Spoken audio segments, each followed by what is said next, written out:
Here we got a 1973 Dodge Dart Sport with a 440 in it. You notice this is where they had to do the 5-mile-an-hour bumpers, but it worked well with the Dart because the Dart's kind of boxy, so and they kind of tucked them in there pretty good.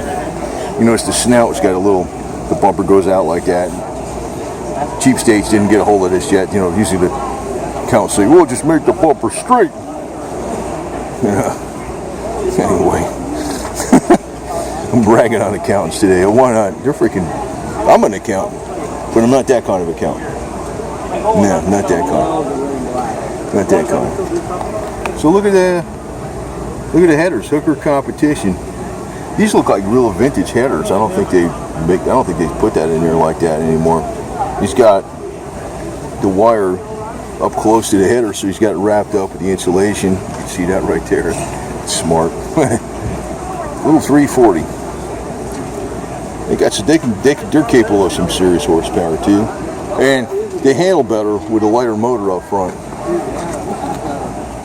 So it's got the automatic with the console inside, and high back bucket seats, a spoiler,